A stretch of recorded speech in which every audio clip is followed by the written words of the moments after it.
ঠাকুরমশাই সাজতে গিয়ে এবার ইন্দ্রাণী গাঙ্গুলির কাছে হাতে নাতে ধরা পড়ে গেল। আয়ুষ বন্ধুরা ভিডিওটা লাইক দিয়ে দেখতে থাকুন। যে মুহূর্তে কিনা শঙ্কর সকাল হওয়া মাত্রই ঋষভের কুষ্টি এবং কুসুমের কুষ্টি নিয়ে যখন কিনা মন্দিরে দৌড়ে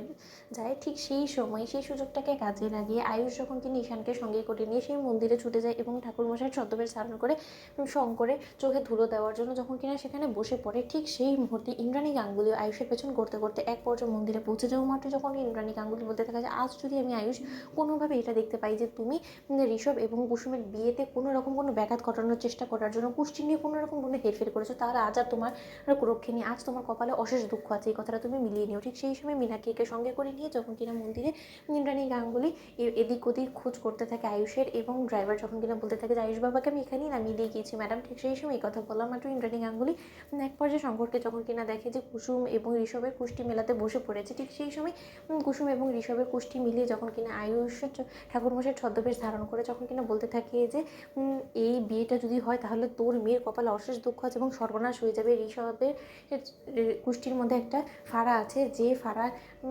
প্রভাবে রীতিমতো তোর মেয়ের মৃত্যু পর্যন্ত হতে পারে। এই সমস্ত কিছু তুই যদি না চাস তাহলে যত তাড়াতাড়ি সম্ভব এই বিয়েটা ভেঙে দিয়ে, এই বিয়েটা কোনো মতেই হতে পারে না, এই বিয়েটা সম্পূর্ণরূপে অসম্ভব হওয়া। ঠিক সেই সময় এই কথা বলা মাত্রই যখন কিনা শঙ্কর বলতে থাকে, কিন্তু গুরুজি এটা কী করে হতে পারে বলুন তো, আপনি সমস্ত কী কথাবার্তা বলছেন বলুন তো, আমার মেয়ের আর যাই হোক না কেন কুষ্টির মধ্যে তো সেরকম কোনো ফাড়া নেই, আর ঋষভের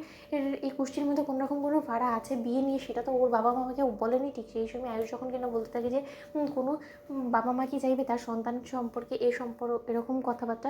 পাত্রীপক্ষ জানুক, তাহলে ঋষভের বাবা মাও তোকে দিনের পর দিন ঠকিয়ে চলেছে এবং তুই তোর নিজের মেয়ের পায়ে নিজে কুড়ুল মারছিস এবং সর্বনাশ ডেকে আনছিস। ওর বিয়ে যত শীঘ্রই সম্ভব তুই ভেঙে দে, নয়তো বা তোর মেয়ের কপালে কিন্তু অশেষ দুঃখ আছে, আমি বলে রাখলাম, ও কোনোদিনও সুখী হতে পারবে না ঋষভের সঙ্গে। ঠিক সেই সময় এই কথা বলা মাত্র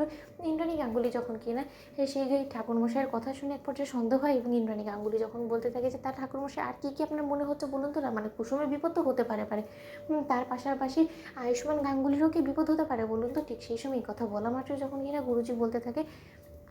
যে সমস্ত কথাবার্তা মা তুমি কি বলছো বলো তো, এবং তুমি কি, তোমাকে তো চিনলাম না। ঠিক সেই সময় শঙ্কর যখন কিনা বলতে থাকে যে আগে উনি হলো গিয়ে কর্তা, মা আমি যাদের বাসায় কাজ করি সেই বাড়ির মালকিন উনি। ঠিক সেই সময় ইন্দ্রাণী গাঙ্গুলি বলতে থাকে যে শঙ্কর কি বললো তা তোমার গুরুজি। ঠিক সেই সময় কথা বলা মাত্রই শঙ্কর যখন বলতে থাকে যে কর্তাম আমার মনে হয় না যে এদিকে কুসুমের সম্বন্ধটা করা যাবে, আদৌ কুসুমের বিয়েটা এখানে দেওয়া যাবে, তার কারণ ঠাকুরমশাই বলছে এখানে নাকি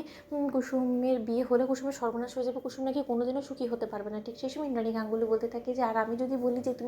যে ঠাকুরমশাইয়ের কাছে এই কুষ্ঠিটা মেলানোর জন্য দিয়েছো সে সম্পূর্ণরূপে ভুয়া এবং তার বলা প্রত্যেকটা কথা মিথ্যে, তার কারণ সে হলো আয়ুষ্মান গাঙ্গুলি। তো বন্ধুরা ভিডিওটি ভালো লেগে থাকলে লাইক এবং শেয়ার করে সাবস্ক্রাইব করতে ভুলো না।